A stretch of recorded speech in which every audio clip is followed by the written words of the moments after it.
Hello everyone, welcome to the last and final part of the chapter Law Spring. This is an explanation and interpretation of the chapter. Let's continue. Theme. A child is meant to learn, not to earn.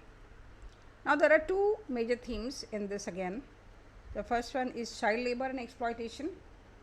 Extreme state of poverty pushes children into child labor. Born in the caste of a particular occupation forces them to be laborers.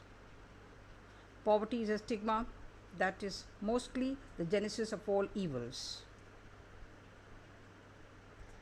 And the second theme is callousness of society. The parents are indifferent and insensitive. The society condemns them to be in the same profession even if it doesn't reap benefits. The administration and the politicians are no better. Consequently, there is no change or upliftment for these people. Next, if we examine the causes of child labor, it is due to overpopulation, illiteracy, poverty, urbanizations, orphans, adult unemployment, debt trap, and last of all, cheap labor. Now, one interesting fact about all this is that there are categories of child labor.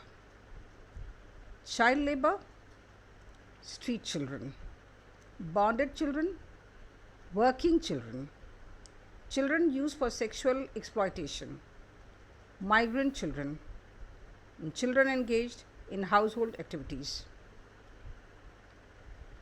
Categories. Child labor. Those children who are doing paid or unpaid work in factories, shops, establishments, mines, and in the service sector, such as domestic labor. Street children. Children living on and off the streets, such as shoe shine boys, rag pickers, newspaper vendors, beggars. Bonded children. Children who have either been pledged by their parents for play or for paltry sum of money, or for those working to pay off the inherited debts of their parents. Working children.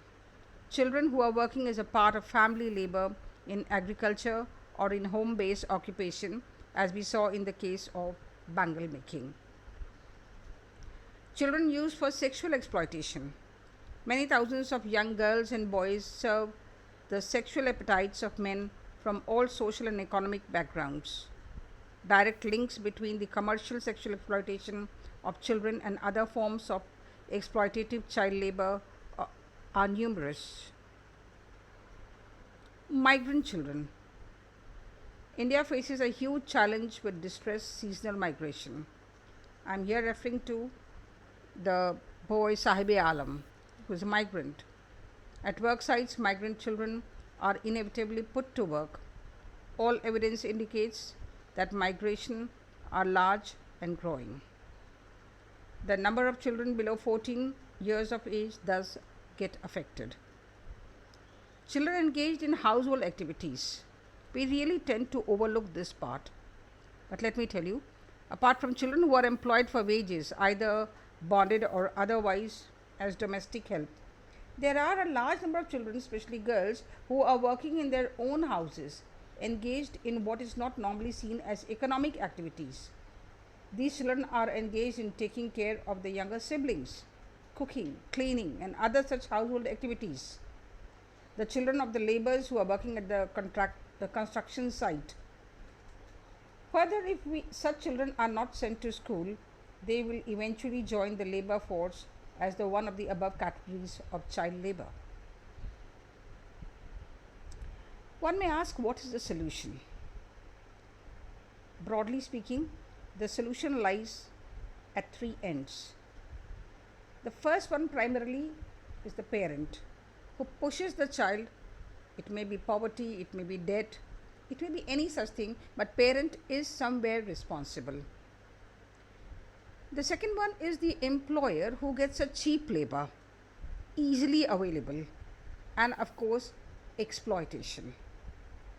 And the last of all, the government, which is just an onlooker, and the helplessness in eradicating poverty to get these children out of the child labor. The solution: all three need to act as a check on the upper one.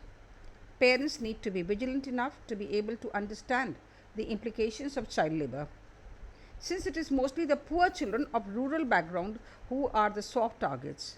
Hence, an awareness is needed, the task of which can be undertaken by the government, private NGOs, and even people like us.